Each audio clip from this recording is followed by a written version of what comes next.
পয়লা বৈশাখ কি জানো? পয়লা বৈশাখ হারাম, দিনার গুনাহ, কি করে মিললো আমির ভোটের লোভে।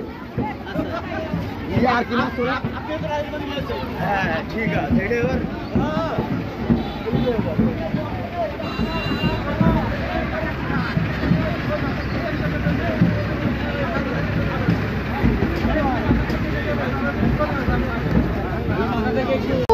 যাও যাও যাও, এসো এসো এসো